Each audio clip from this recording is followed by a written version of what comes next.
following takes place between 9 a.m. and 10 a.m. Events occur.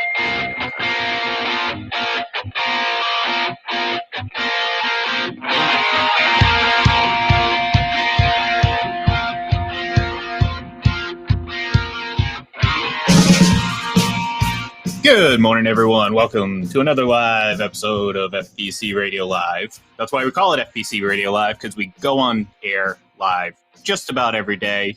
Not necessarily on time every day, but we are here. It is Wednesday. It is September the 29th. We have just 2 days left here, or a day and a half left here in the month of September before we hit October, which means we are in full force NFL season mode. And the only way I could handle doing this show is if I had Mr. John Sapichetti on the other line. And this time, today, I'm going to try to not hang up and screw up the audio. John, good morning, my friend. How you doing?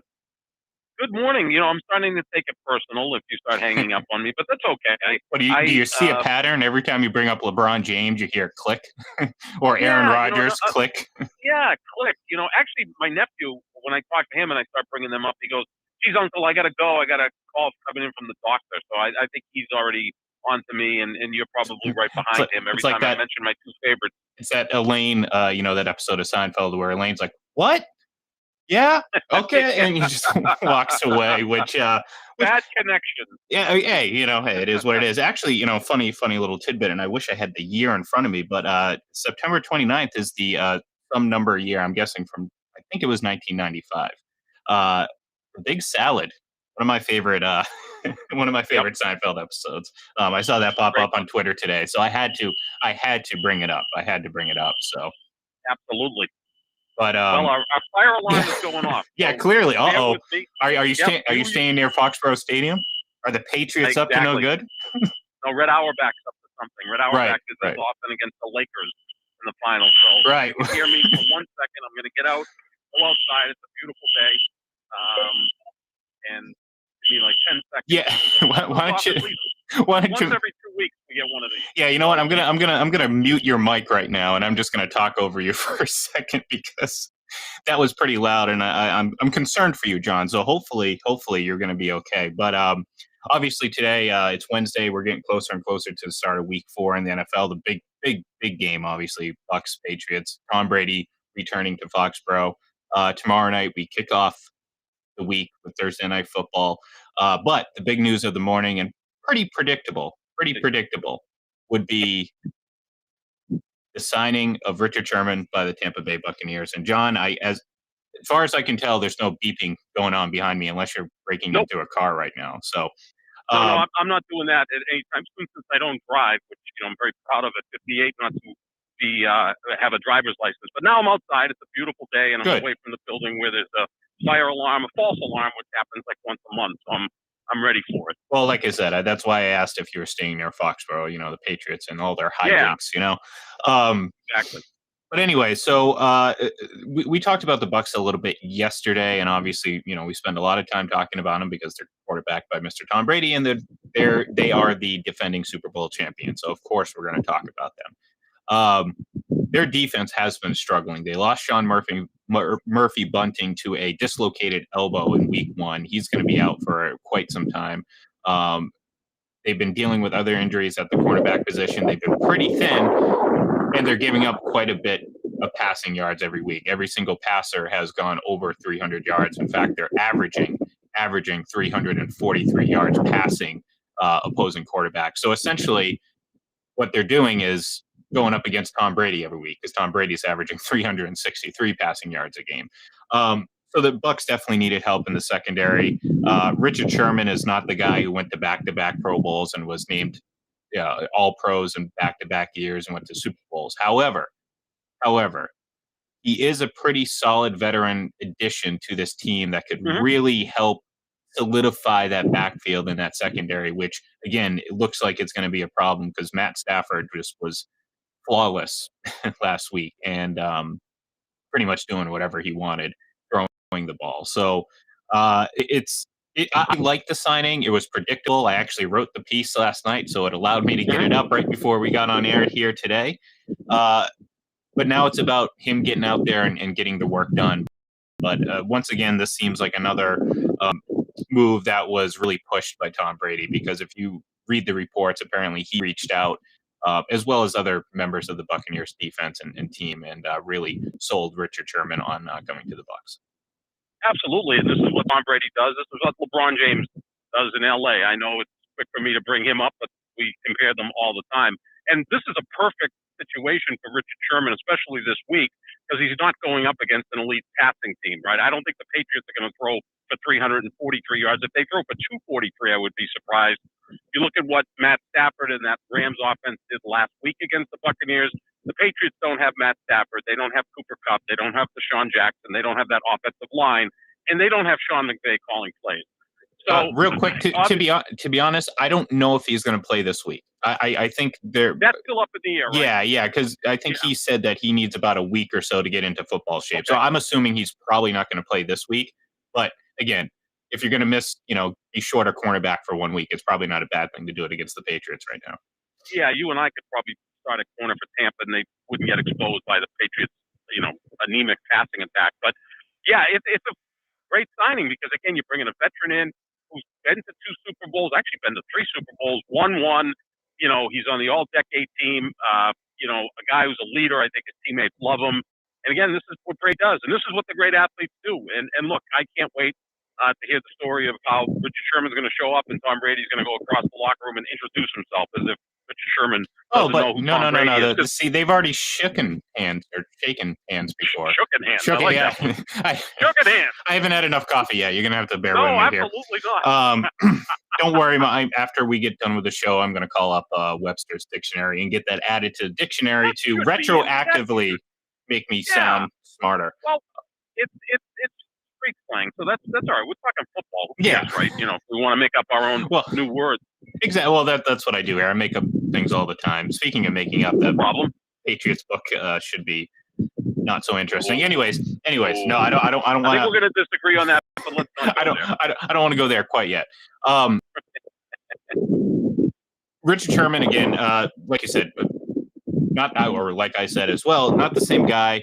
Good signing for a guy that, again, has been to the Super Bowl, can help this team out defense. I mean, really, like you said, anyone at this point can help this team out defensively. You might as well go get a guy that has a lot of success being the best cornerback in the league for a time. I mean, I think we mentioned it yesterday that, if you had to choose between him and Darrelle Revis, I think we'd take Darrelle Revis, no questions asked, but that's not a knock on Richard Sherman. That's just how much we, how great we view Darrelle Revis and how great he was as a player. But Richard Sherman, if you're going to talk about some of the best cornerbacks of this, the last 10 or 15 years, I don't see him any further than 2, maybe 3 on the list.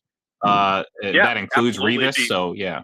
Yeah, they made the All-Decade team. Right? Those are exactly. 2 cornerbacks on your All-Decade team. And, Patrick Peterson, I think, was really good with Arizona. I think he got a little overrated, but we never really got to see Patrick Peterson in big situations. I know they went to the NFC Championship game in 2015, but, he plays for the Cardinals. So, yeah, those are 2 dynamite cornerbacks that now Brady's been able to play with. And the thing with Sherman is I think he's going to fit into Todd Bowles' defensive scheme because he's a big physical corner, which is perfect, right, for what Todd Bowles wants to do. At some point, they should be able to cook up their pass rush, which has been and he has great ball instincts. The first 3 weeks. He does. He's a former wide receiver at Stanford. And look, this is when Pete Carroll was doing a great job drafting because he had been in college football for 9-10 years at USC. So he knew all the talent, and he drafted Richard Sherman, I believe, in the 5th round, turned him from a wide receiver into a cornerback, and Richard Sherman at some point is going to be in the Hall of Fame, as will Pete Carroll. But, it's a great signing. They need help at defensive back, specifically cornerback. They went out and made the move. That's what you want to do as an organization when you're in this win at all cost mode, which the Buccaneers are in right now and should be in because they have Tom Brady. That's what you do.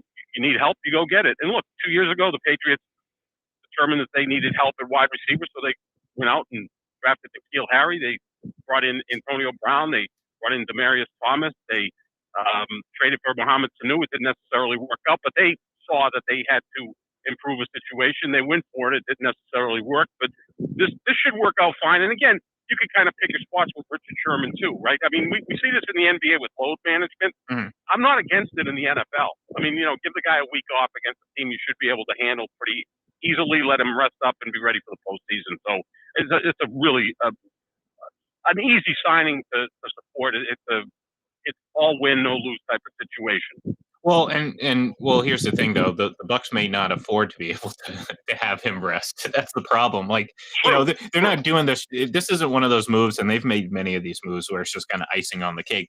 This move is out of necessity, if anything. I mean, it's not just because of the name. It just happens to be Richard Sherman is the guy that's coming over. I mean, in thinking about it, maybe they do get him in on Sunday just because they're so shorthanded. But once again, going up against a team like the Patriots, who are limited in the passing game. Like I said, at any moment, I think it could open up for them. It's just about Mac Jones getting more comfortable and a little bit more settled into his position. But I think this week, this Sunday, with everything going on, I don't see the Patriots as a huge threat in the passing game, or at least offensively. Mhm. So if you're going to, again, sit him out for a week to get him ready, this would be the week to do it. But the reality of it is, I don't honestly know if the Bucs can afford to, because at this point they're piecing it together. And if what we saw on Sunday is going to be the norm, Bucs are in trouble. I mean, they'll still win a lot of games and they'll go toe to toe, but all it takes is one game where the offense can't keep up, and that's the problem. Um, like in most situations, you're going to say, okay, can this team go toe to toe? Oh, can the Bucs go toe to toe with this team? Yeah, absolutely. I mean, their offense, of course, they're going to do that. But like I said, I mean, it's the NFL, one off. That's all that matters. You know what I mean? All it takes is one poor clear, one mistake, one this, and then you don't keep up that game and you're out. So the Bucs definitely need to solidify that defense a little bit better. You bring in Right. Richard Sherman. He's a guy who could potentially create turnovers, because this Bucs team does create turnovers. Mhm. It's a like I said, it reminds me very much of some of those 2010s Patriots defenses that were Right. not necessarily good at stopping anything until you got to the red zone, but they were Right. also really good at creating turnovers. So it just worked out. And obviously, of course, you had to have an elite offense to complement that, or you're just a bad team if you're going to play that way. So the Bucs had that both defensively and with the elite offense. The problem is, again, you don't want to go and gamble your potential back-to-back Super Bowl championships on a very suspect secondary. So you know what? You go out and you sign a guy that's two-time All-Pro, all-decade Super Bowl champion, all that stuff, and one who clearly, just like a lot of these players, greatly respect Tom Brady and want to play with him. Yeah, without question. I mean, it's a no-brainer. And you look at what the Buccaneers have faced so far this year, and Dallas has an elite offense. They were able to beat them on the last second field goal. Then they played Atlanta, which is not a real good team, but does have a good offense. I mean, Matt Ryan can still put up some good numbers. You got Calvin Ridley, you've got Pitts, the rookie tight end. They've got a pretty decent offense. And then last week you faced what right now looks like the best offense, the best team in football in the Rams. So they've gone up against good passing attacks early. So now they, in theory, get a breather against the Patriots, and they can kind of right their ship. Isn't it odd we're talking about Tampa Patriots, and now we're talking about the Super Bowl chances of Tampa, not the Patriots? Like for 20 years, it was the Patriots are playing this week. They've just added someone. What's the chance that they get back to the Super Bowl? Well, now we're talking 180-degree difference. It's the Tampa Bay Bucs, who are now like the Patriots were for 20 years, where it's all let's win, and you get veteran players that want to go there. I mean, Richard Sherman could have gone to other spots. Well, he had interest from the 49ers and the Seahawks, his two former teams. Yeah. So. Yeah, absolutely. And I always wanted them in Green Bay, but Green Bay just doesn't make moves like that. They really don't. I mean, they'll go in on a free agent in the offseason. Plus, despite what Aaron Rodgers said earlier in the offseason, Green Bay isn't necessarily a place that you go to win championships. That's true. That's Sorry. true. I'm just hoping Aaron can win another championship. If Aaron can win another championship, then maybe he can state that. Yeah. But no, it's a smart move by Tampa. They identified a problem and they are trying to rectify it. So smart move by them, without question. And it's still early in the season, and we saw last year they were 7-5 at one point, got the ship straightened out, and won their final 4 regular season games. That's why right now these power rankings that we do all the time, it's like the Rams are at the top of everything. Well, yeah, that sounds really great. Yeah, they could not win a game the rest of the season, and we'll forget about them. You know what I mean? And the thing is, look at the division they're in, Ian. They've got 6 division games left, and none of them are going to be easy. Russell Wilson, we both think he's slightly overrated. He's still a top 5 quarterback. Mm-hmm. He's capable of beating anybody on any given Sunday. We know how good, San Francisco was clock mismanagement away from beating Green Bay on Sunday. And look, Arizona's 3-0, and they've got Kyler Murray playing at an MVP level. That division is loaded. Yeah. If you go 4-2 within your own division, that's pretty good. So that's why these games to Tampa and Green Bay and also Dallas, because that division's so weak, they're so important because you want to get that number 1 seed, get that bye, and get home field advantage throughout the playoffs. So that's what those teams are all playing for and kind of angling for right now. Yeah, and look, that's if you're a team like Tampa, you're pretty much hoping that the NFC West kind of beats themselves up, right? Because it's obviously Carolina's sitting here at 3-0, and I think I underestimated how good that they could be, but the injury to insult or injury to celebration, I guess, after the 3-0 victory was losing Christian McCaffrey. And the receiver, I'm completely blanking right now. Well, they lost their cornerback, the young cornerback. That's what I meant. Who looks like an elite player as well. They've got a legit defense. Now, again, we don't know because who have they played? You played the Jets, and you took care of business. Texans and Broncos, right? Yeah, and now this Thursday they're playing Jacksonville. It's like, who made the schedule for Carolina? Although they destroyed New Orleans, and New Orleans does have wins over Green Bay and New England, so that must mean something, and it's a division game. So I think I'm a big fan of Matt Rule. I think he's one of the college guys who's going to do well in the NFL because he did coach in the NFL as well. I always look like David Shaw to me is the guy in college I want to see in the NFL, the coach of Stanford. He's been a positional coach in the NFL. I think he would be a great NFL coach, but he is so happy in Palo Alto, making $5, $6, $7 million a year. His kids are going to Stanford. Who wouldn't want to live in Northern California? And he kind of has carte blanche there, whereas he doesn't have to deal with a crazy owner in the NFL. Yeah, and look, I like Rule too, and I so far early on, I think I've underestimated how good that they can be, but I still don't see them as really a threat to the Buccaneers' reign in this division. Even though again they're technically leading the division right now at 3-0. So the hope is, if you're a Bucs fan, is that the NFC West is going to beat themselves up because right now you're behind the Rams. So the only long-term implication this has comes down the road when again you're fighting for that number 1 seed, and since there's only that one bye week, it's more important. So right off the bat, you lose the tiebreaker to the Rams if you finish with the same record because you lost to the Rams. So your hope is, well, NFC West, those teams are just going to beat the crap out of each other. They're all going to hopefully finish like 3-3 in the division, and you'll be happy because the Bucs aren't going to see that type of resistance within their own division. Right. They're going to have some good games, but there's not going to be, look, the NFC West is, not just this year. It's always been a really just kind of really tough division, just physical division.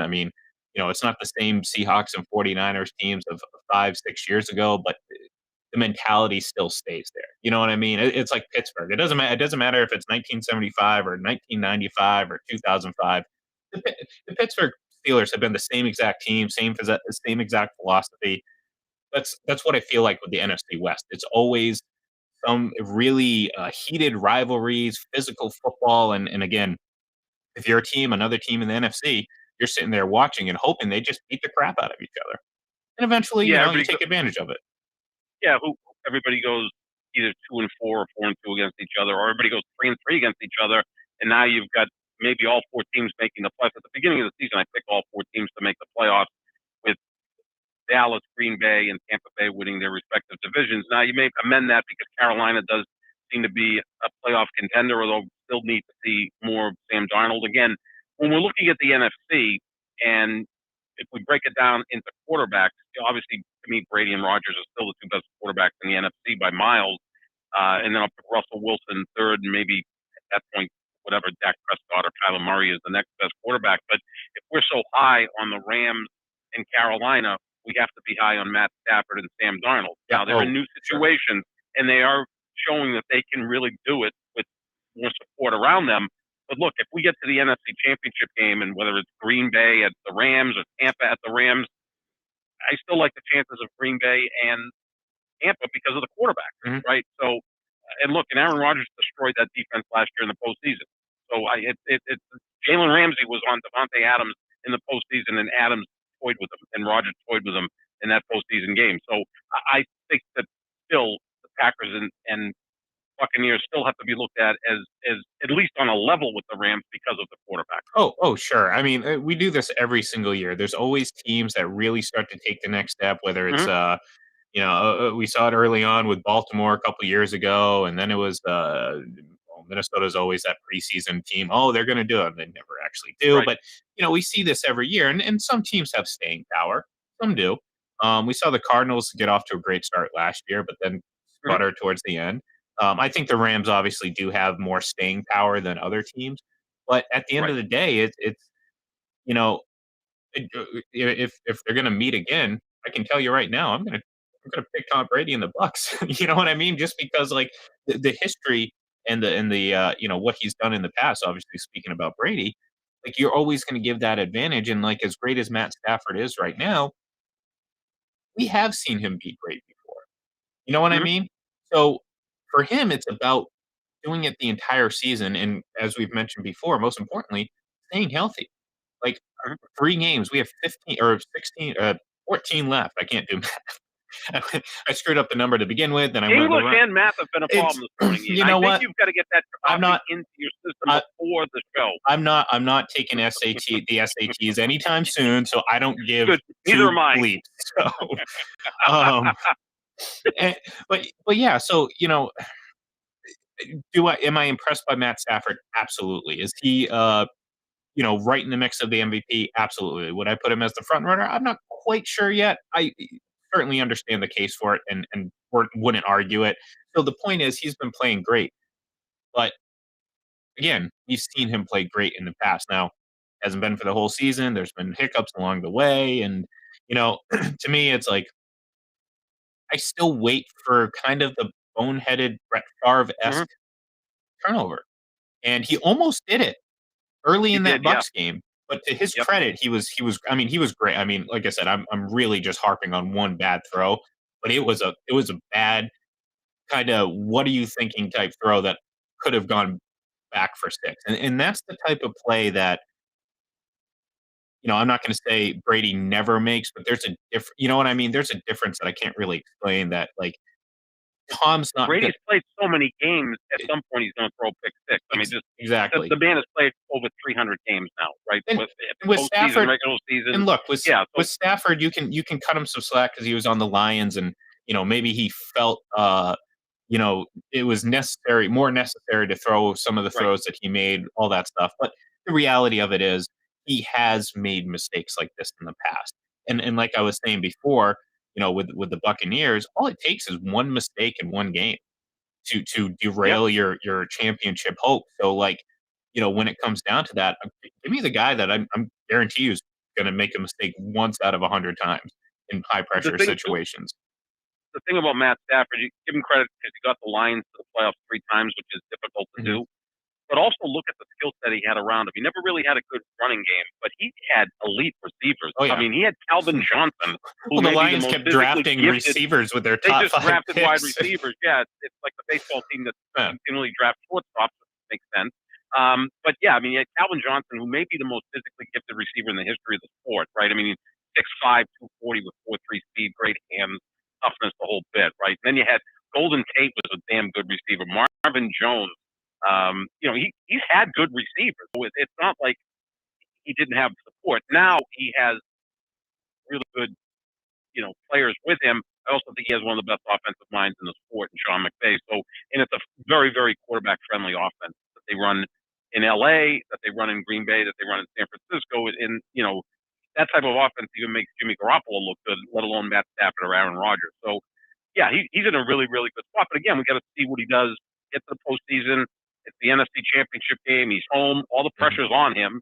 He's going to be facing a guy with 7 Super Bowls or another guy who might be looking at his 4th MVP. You know what I'm saying? And It's a different situation. Look, he's gone head-to-head with Aaron Rodgers numerous times, and it hasn't worked out well. Now Green Bay did have the better team, but yeah, I mean, he's still got to prove it. But I like the way he's looked so far.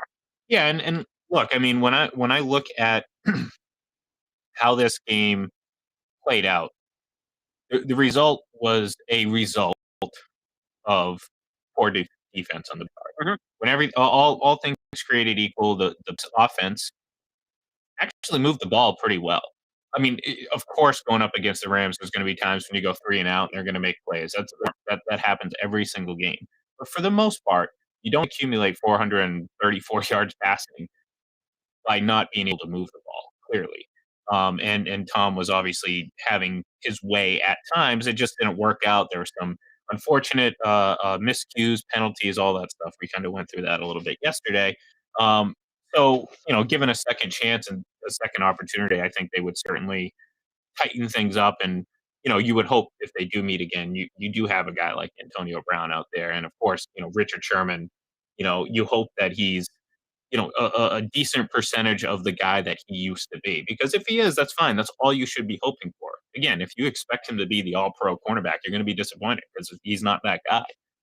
But his impact. He's had injuries. He's had injuries. He's in his early 30s. That's not a position that you play into your mid and late 30s, unless you're Darryl Green, who's 40 and still playing at a high level and running a 4.540, which he was the Tom Brady of cornerbacks when you think about that. Yeah. To play in the NFL at nearly 40 as a cornerback and plays quite well, that's kind of scary. Yeah, so I mean, but he can kind of fit into the piece there, right, with other good defenders. The one thing Tampa has on defense, which can make up for some mistakes, is they do have speed. Like I'm a huge fan of Devin White. He wasn't all that good Sunday, but he was great in the NFC Championship game. He was great in the Super Bowl. They have speed on the field, from their linebackers.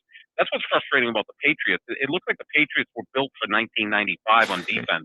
Seriously, it seems like it. Like Hightower, I love. He's like my favorite player of the second half of the dynasty. Obviously, outside of like Brady, but I love Hightower. I think he's just such a winner and such a good guy.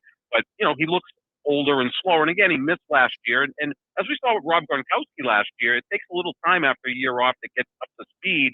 And oftentimes that second year is when you're really back to normal. So if Hightower plays next year, maybe he'll be closer to what he normally's been than this year. But yeah, you look at Tampa; they do have some speed on defense, which is good. The Patriots don't, and I think that Brady's probably going to expose that Sunday night, right? I mean, he's going to be able to pick them apart at all levels. Well, especially, I mean, assuming it looks like Rob Gronkowski obviously is going to play, and I would assume that Antonio Brown will be back as well because he was right. It wasn't an injury, it was a COVID list addition that he had to get over, which he just didn't have enough time for. But I think a lot of to your point about Hightower, I think just give him a few weeks, get your feet under him. I think this team gets a whole hell of a lot better when Stephon Gilmore is back in the lineup. Like they've shown flashes of how good that they can be defensively. Take it with a grain of salt. Obviously, we saw a bunch of that against New York, but even in these last two games, there were times where they really tightened up and played good football. However, it just feels like they're missing that one key piece in the secondary that's really going to keep everything, kind of bring everything together. All of a sudden, the front seven is playing with a little bit more confidence because, well, you got J.C. Jackson and Stephon Gilmore behind you. That's a pretty good feeling. So yeah, give it a little bit of time. I think this is just. I'm happy this game is this week because I think I would go nuts to have to listen to any more build up about this game if it was in week 8, week 10, week 12, whatever. But unfortunately for the Patriots, I just don't think that they're at the peak position to compete in this game. To the point where they could potentially win. Like I said, don't discredit Bill Belichick's ability to put together a great game plan to stop Brady. I mean, again, who knows Tom Brady more than Bill Belichick? No one. I mean, Bill Belichick knows more about players on other teams than their coaches do, let alone the guy that he coached for 20 years and groomed and all that stuff. So don't discredit that. I mean, that could make things difficult for Tampa. I mean, we've seen Brady, at times like have struggles against certain coaches, and you know what, Bill Belichick may be that guy. So right now, I don't think the Patriots have much of a chance. I think they'll compete, But I think at the end of the day, you're just going to sit there and say, yep, the Buccaneers are obviously a Super Bowl team. The Patriots aren't quite there yet. Um, and that's just how I feel this game's going to go. Now, again, people are talking about all the wrong storylines when it comes to this game and all the wrong things, this, that, and the other, when the reality of it is I want to see how the young kid develops, continues to develop in Mac Jones. I want to see if, like you said, this defense can start to show a little bit more speed and a little bit more quickness when attacking either a player with the ball or attacking a spot on the field to protect against the pass, because Tom's going to be picking this apart. If they come with his own, well, good luck. Think about the Steelers Patriots games from years past. They go man to man. Well, guess what? The Bucs talent is going to outdo what the Patriots have right now. So, like I said, this is not a great situation for the Patriots going into this game, but I do think that there's going to be a lot of things to look for outside of just the final score for the Patriots. That is. Yeah, I mean, I think defensively there've been some issues. But my biggest concern on this team has been the offensive line. I thought that was going to be a strength going into the season. Now it looks like a weakness, and that totally affected your offense. You're not running the football as effectively as you thought you were Trent going Brown's to. absence is obviously something you can quickly point to, but again, yeah, go ahead. But you have to be better than that, though. I mean, I look at. Okay, he's a really good offensive tackle. He's also not Anthony Munoz. I mean, so like he's out, so you've got to be able to cobble things together. I'm going to go back to my Packers on Sunday night. They didn't have the best offensive tackle in football in David Bakhtiari. They didn't have Elton Jenkins, who may be the most versatile offensive lineman in football, who made the Pro Bowl last year. They had lost Corey Linsley in the offseason.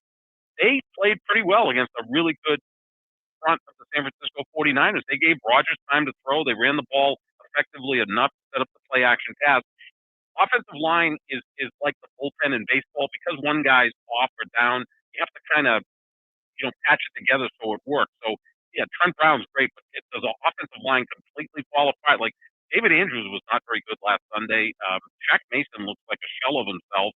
I've never been high on Isaiah Wynn, so other than that, how was the play, Mr. Lincoln?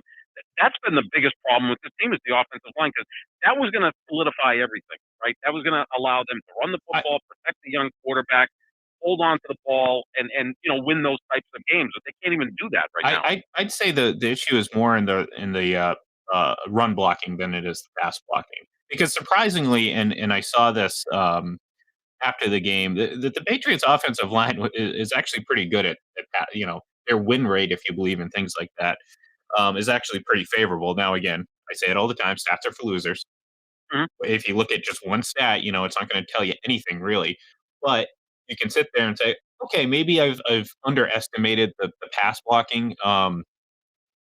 It definitely had problems. It had issues at times, and I do think that it does come together a little bit better with Trent Brown in there, because he's so big, and again, his impact on this team, especially again in the running game, which has been non-existent. I mean, Tom Brady was the leading rusher for the Bucs last week. Who was the leading rusher for the Patriots?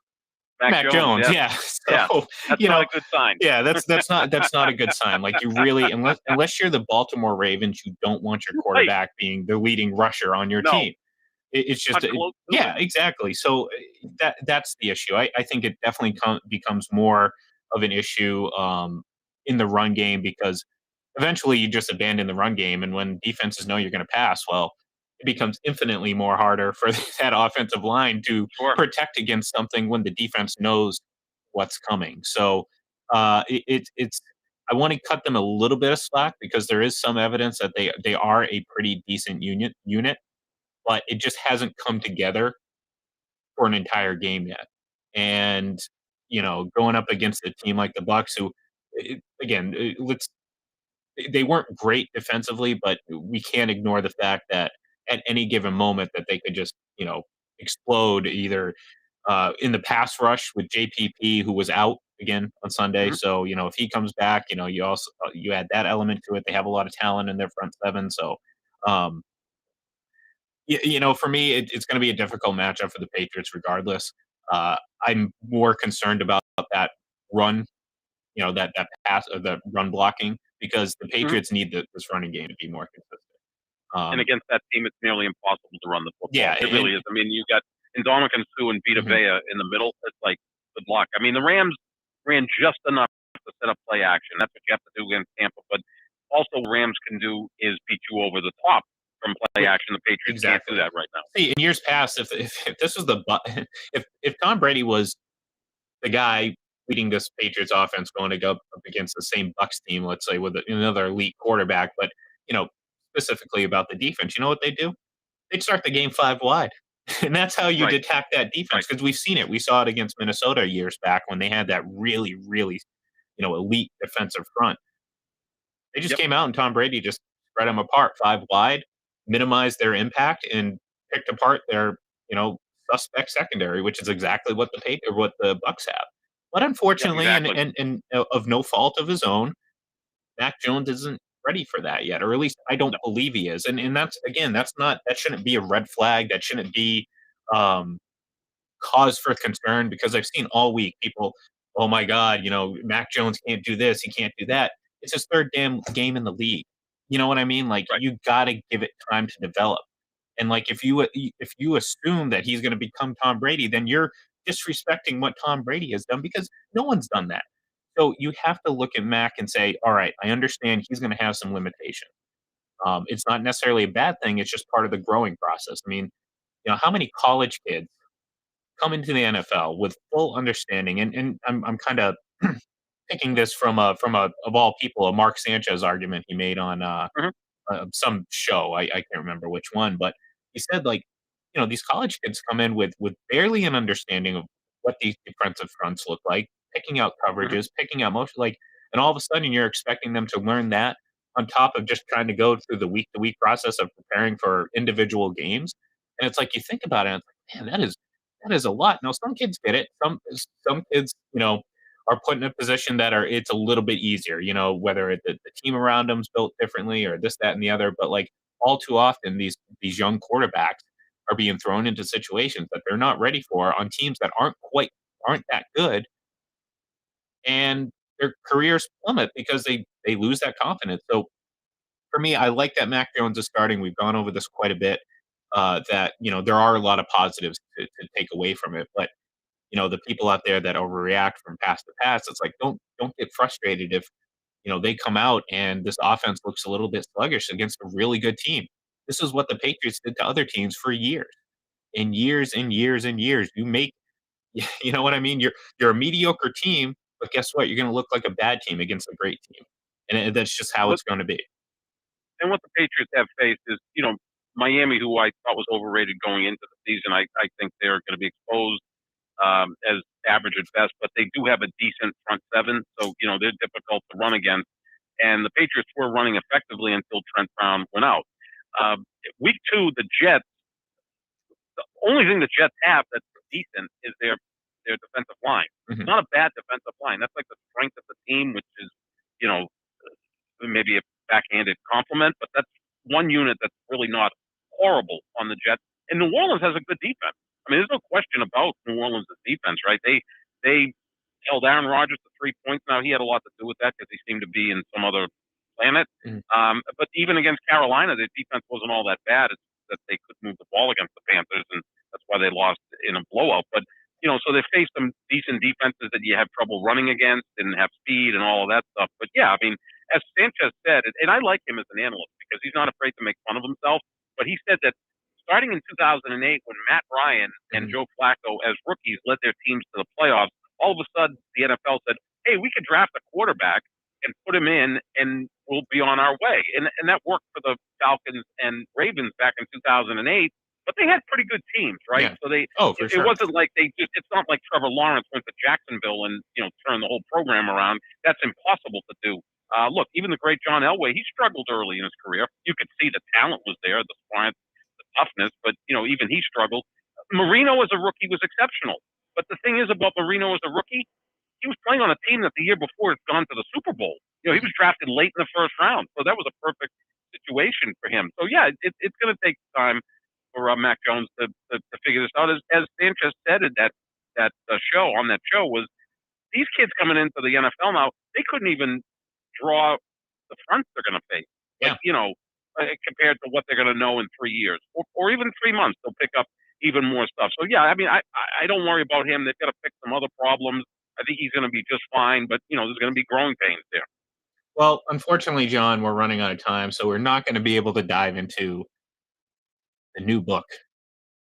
Basically rehashing everything we've already known with just a slightly more sinister tone this time from Seth Grisham. Unfortunately, we're going to have to say this one's coming direct. It might as well be an autobiography by Bill Belichick, right? It seems like most of the stuff coming from. Well, again, from as you said, we're going to agree to disagree with a lot of this stuff here, because again, I mean, one of the highlights people are another. We're gonna end the show on another Seinfeld reference because this is just what we do. We got 3 of them in this today. So one of the sections of the book that's being highlighted and thrown around Twitter was the quote unquote near fist fight between Eric Mangini and Bill Belichick. Well, it all stemmed from Bill Belichick snubbing Mrs. Mangini in the hallway, and you know what? Good for him. Good for him. People are sitting here making a big deal out of it. I'm like, well, guess what? At that time, Eric Mangini, a supposed, friend or whatever, stabbed Bill Belichick in the back. I mean, it is what it is. Mangini has said as much in recent years that, he regrets doing what he did. So, when your wife tries to make nice, well, guess what? It was a little bit too soon. But of course, Bill Belichick's not going to be like, oh, it's so nice to see you. And then, obviously that resulted apparently in a confrontation. Well, Eric Mangini he would have kicked his ass. Mangini's 25 years younger, and he's a paisan, and he's in tip-top shape. So that would have been an interesting. Well, like I said, a lot of this stuff, and this should be expected because there has been no new information of this. It's just rehashed from many different sources. That again, whether you believe it or not, it's questionable. It's questionable at best, and at the end of the day, this is just rehashed in, like I said, a more sinister way. So, but unfortunately, John, we cannot talk about it today because we're just out of time. We're out of time, and we got to stick to a schedule. Isn't it? Convenient, yes, that's right. I got to skip those. That's right. We're running on a hard clock here. Yes, that's right. At least to end the show when I don't want to talk about something. But no, you're like me. You're like my nephew when I start talking about Aaron Rodgers and LeBron James. Time to go. Like, I got a doctor calling me right now. I got to go. Yeah, I was gonna say I start playing the leadoff music, but we will be back tomorrow, and we're gonna do our picks and everything for week 4. Actually, Friday. Friday. I got confused. See, I'm always confused. So Friday will we be back? So certainly hang tight, stay safe, folks. Enjoy the next couple days with us not on the air, and then of course get ready for Sunday because it's gonna be a lot of fun. Have a great day, folks, and we'll talk to you then.